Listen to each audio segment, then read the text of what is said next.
Bonjour les magnifiques. J'avais envie de vous parler aujourd'hui de l'importance de se définir en tant que personne, de savoir qu'est-ce qui nous apporte du bonheur, qu'est-ce qui nous apporte de la joie, d'apprendre à se connaître, d'apprendre à savoir les filons importants de notre vie. Tu sais, vous avez déjà regardé qu'il y a des gens que pour eux le sport c'est le numéro un. Il y a des gens, pour eux, que la musique, c'est le numéro un. Toute personne a des priorités différentes dans la vie. C'est ça qui fait qu'on est différent puis qu'on est beau à notre façon. Puis on apporte une différence aussi. Mais quand on ne connaît pas ça, parce qu'on a toujours pris soin des autres, on s'est toujours préoccupé des besoins des autres, des priorités des autres, on ne peut pas savoir c'est quoi que nous, on aime. C'est quoi notre numéro un à nous. Notre numéro un à nous, notre numéro 2 à nous, qu'est-ce qui est important? Puis la meilleure façon de faire ça, là, c'est d'essayer. D'essayer des choses, d'essayer des nouvelles choses. Si on essaie rien de nouveau, ça va rester pareil. Si on, tu sais, la meilleure chose que je peux vous dire, c'est quand vous vous levez le matin, avant de se lever directement, restez un petit 5 minutes dans le lit. Puis demandez-vous, est-ce que j'aime ma vie? Est-ce que tous les jours, quand je me réveille, je suis content de me lever puis de faire mes journées? Est-ce que ma journée me plaît? Je sais qu'on ne peut pas savoir d'avance, mais normalement, si on travaille, si on se lève dans une journée de congé, puis qu'on aime notre vie, qu'on se sent épanoui, qu'on se sent à la bonne place, qu'on sent qu'on fait la bonne chose, on va le sentir, on va le savoir. Combien de fois on vit notre vie, puis qu'on se dit, me semble que c'est pas ça. Me semble que c'est pas ça. Je me sens pas à la bonne place. Je me sens pas au bon endroit. J'ai pas l'impression de faire ce qu'il faut faire. Donc, moi, ce que je veux vous dire, c'est que moi, ça m'est arrivé souvent de me réaligner, rediriger ma vie parce que j'avais le sentiment que c'était pas ça. Que c'était pas moi, c'était pas mon chemin. Puis ça, je vous l'ai dit souvent, hein. Au moment où j'ai acheté ma première maison, j'ai signé et j'ai regretté. Dans les 5 minutes, l'instantanément, j'étais encore dans le bureau du notaire. Puis c'est quand on le fait qu'on le regrette. Moi, j'avais l'impression de réussir. J'avais l'impression de faire la bonne affaire. Je me disais, mais oui, mais tout le monde se met en couple. Tout le monde achète des maisons.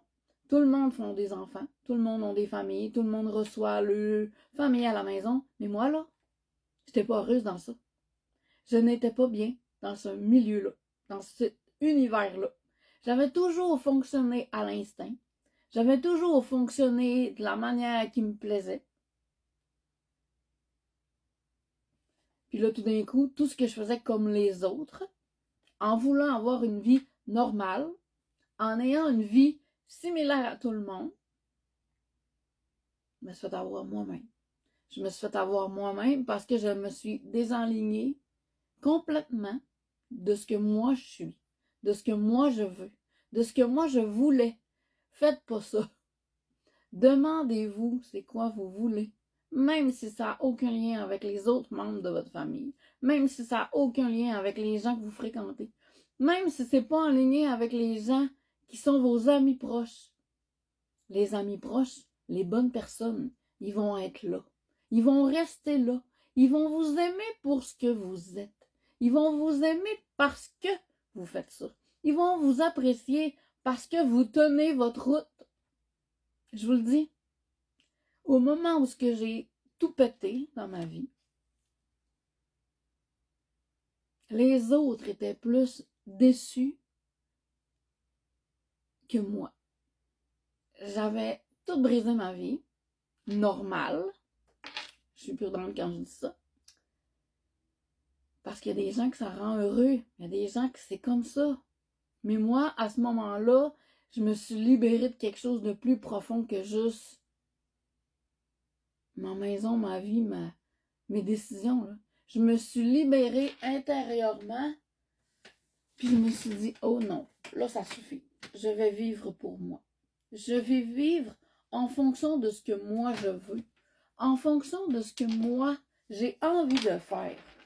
Même si tout le monde n'est pas d'accord, même si tout le monde est contre moi. Puis à ce moment-là, là, j'ai appris à m'écouter beaucoup plus. J'ai tout perdu, là. Dans ma maison, dans mes affaires. J'ai déménagé. Il y a plein de monde qui me parlait plus. Je me suis tourné le dos à ma belle famille. Tout ce qui est arrivé, c'était pas agréable. Mais je sentais que c'était nécessaire. Je sentais que c'était nécessaire pour couper le avant-moi et le après-moi. Puis à partir de ce moment-là, là, j'ai décidé de plus jamais revenir à la fille qui parle pas, à la fille qui se fait marcher dessus, à la fille qui disait jamais un mot.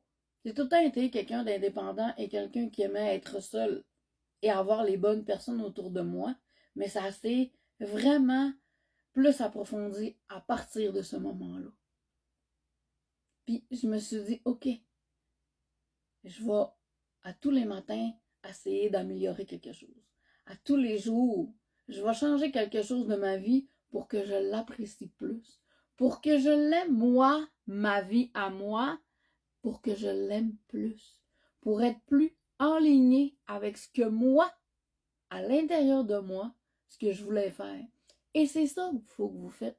C'est exactement ça qu'on doit faire pour se sentir aligné, bien dans sa peau. La première chose que j'ai faite, là, c'est faire un gros ménage de ma garde-robe puis de me dire, bon, qui je veux être maintenant? La personne que je vois dans ma tête puis que je projette puis que j'ai envie d'être, elle s'habille comment? À partir de ce moment-là, j'ai changé encore. Puis ça s'est toujours amélioré. J'ai enlevé des sacs de poubelle de linge, là. Mes amis ont fouillé dedans. Puis moi, j'ai beaucoup d'amis différentes. Fait ce qu'une gardait pas, l'autre le gardait. C'était fun. Mais ce que je veux dire, c'est que j'ai décidé de changer à partir de ce moment-là, vraiment, plus intensément. Et je suis devenue moi. Je suis devenue encore plus moi. J'ai arrêté de me cacher. J'ai arrêté d'être quelqu'un que les autres voulaient aimer. J'ai arrêté de vouloir plaire à tout le monde. J'ai arrêté de vouloir faire plaisir à tout le monde. J'ai arrêté de faire les choses pour que ça marche. C'est pas obligé de vouloir que ça marche. C'est censé marcher, peu importe ce qu'on fait. C'est ça l'affaire. Observez votre vie. Observez votre comportement. Est-ce que vous aimez ce que vous vivez à chaque jour? Je me répète, mais c'est important. Combien de personnes se mettent à l'écart, se mettent de côté pour en attendant que ça y aille mieux, en attendant que ça passe, en attendant que les enfants partent, en attendant que j'ai de l'argent. Non! Tu peux changer des choses maintenant, même si tu as moins de budget. Tu peux changer des choses, même si ta maison n'est pas comme tu veux en ce moment. Tu peux aimer ta vie, même si la job que tu fais, c'est pas vraiment le métier que tu voudrais avoir dans 5 ans puis 10 ans. Tu peux toujours changer quelque chose pour améliorer, même si c'est des mini-changements.